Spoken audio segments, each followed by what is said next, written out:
Balikan po natin si JP Soriano tungkol sa mga German na bihag ng Abu Sayyaf at live mula sa Zamboanga City may report si JP Soriano. JP. Joseph, kapapasok lamang na impormasyong nakuha natin na mga 8:45 PM nang tumawag yung nagpakilalang spokesperson ng Abu Sayyaf doon sa radio station dito sa Zamboanga at sinasabi niya na na-release na raw yung dalawang German hostage, si Dr. Okonek, yung pinagbantang pupugutan pati na rin yung isa pang German national, pero hindi pa ito kinukumpirma ngayon. Ulitin lang natin, hindi pa ito kinukumpirma ngayon ng AFP at ng PNP. Ang tanging kinukumpirma lang sa atin ng ilang opisyal na nakuusap natin sa PNP at AFP, hindi raw natuloy yung bantang pagpatay doon sa German hostage at buong araw nga inabangan natin yung mga impormasyon na kaugnay sa pagbabantang ito ng criminal group na Abu Sayyaf. Buong araw binantayan ng GMA News dito sa Western Mindanao Command ng AFP sa Zamboanga City ang mga detalye kaugnay sa 3 PM deadline na itinakda ng criminal group na Abu Sayyaf na papatayin daw nila ang German national na bihag.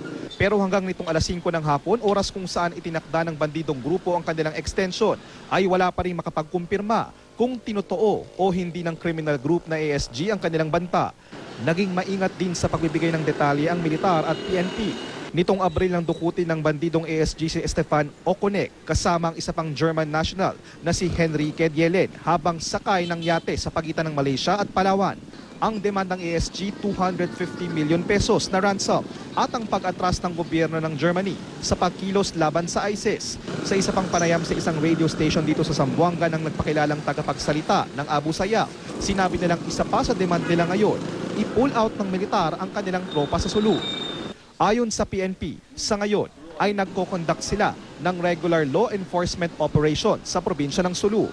Ayon sa West Mincom, bumuo na ng tinatawag na Special Action Committee ang provincial government ng Sulu.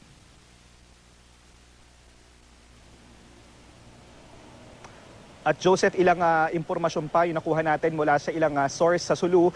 Sinasabi nga nila na meron silang mga nakitang movement doon na di umano ay na-release na nga yung hostages ng dalawang hostage ng Abu Sayyaf na dalawang German. Pero again, hindi pa nga ito confirmed o kino-confirm ng PNP at AFP. At yan ang mga tututukan natin at ikukumpirma natin sa kanila sa lalong madaling panahon. Joseph? JP, ang alam natin ngayon, 8:45, may impormasyon na tumawag na tagapagsalita ng Abu Sayyaf at ang sinasabi niya, allegedly, according to him, ay pinalaya niya yung dalawa na German nationals. Tama ba yan? Tama, Joseph. Tumawag sila doon sa radio station na kanilang parating tinatawagan nitong nakalipas na araw kung saan nila inihahayag at napapakausap pa yung German national na kanilang bihag na si Dr. Okonek at after 12 noon kanina, yun yung last na tawag nila doon sa radio station na yon kung saan din nagmamonitor yung even yung authorities hanggang natapos yung kanilang in-extend na deadline ng 5 PM ay hindi na sila muling tumawag at nung 8:45 gaya na yung nabanggit din ay doon na yung kanilang tawag at sinasabi nila na di umano, na-release na nila yung mga hostages pero gusto lang nating i-emphasize talaga na ito'y hindi pa verified at confirmed. Okay. JP, bago itong announcement, sinasabi naman natin maliwanag na hindi pa ito kumpirmado ng ating mga opisyal ng gobyerno. Meron bang balita or admission from the government, local man or yung national, na merong negosasyon na ginagawa or ginawa para palayain itong dalawa na to?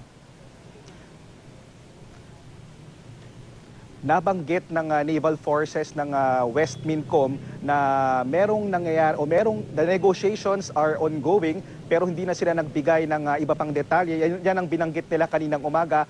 Nabanggit sa news agency na Reuters sa kanilang ulat na ayon sa kanilang source, yung foreign minister ng bansang Germany ay nagpadala ng isang emisaryo at negosyador dito sa Pilipinas sa Sulu upang gumawa ng deal para sa ikalalaya o sa ikaligtasan ng kanilang kababayan. Pero again, hindi ito ma-confirm ng ating mga officials na kinakausap mula sa PNP at AFP.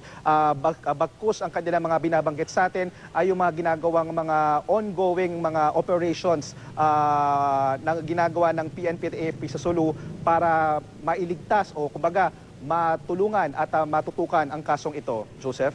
JP, walk us through. Kasi baka naman reality talaga on the ground, medyo tikom yung bibig ng ating mga opisyal because medyo sensitive kung pag-uusapan natin may threat ng pagpugot and kung merong negotiations Mahigpit ba sa impormasyon yung ating mga local officials dyan, the military and even the local, we're talking about the LGU, kasi minsan nagiging involved sila, no, sa mga negotiations if merong ganon in the past, no? Mahigpit ang impormasyon dyan at medyo measured kung ano man yung sinasabi sa media. Joseph, Go ahead. Oo, Joseph. Sobrang, kumbaga, napakalimitado ng mga impormasyong ibinibigay even ng local provincial office ng Sulu na naging, kumbaga, nagsisilbing pinaka-leader sa ginagawa nilang pagbabantay at pagtutok sa kasong ito. Even the PNP and AFP, hindi nga nila tinatanong natin sila ngayon kung totoo ba yung impormasyong na-receive natin na pinalaya na ang mga hostages mula sa German nationals at ang alam lang natin talaga ngayon even sila ay they're trying to confirm these informations kaya nga ang lumalabas these are all unverified reports kaya ang pinakamaganda rito ay malaman from them talaga kung ano na ang status at kung nagkaroon ba talaga ng ransom o kung ano ba yung naging circumstances kung bakit at paano napalaya ang mga German hostages. Okay, maraming salamat, JP Soriano.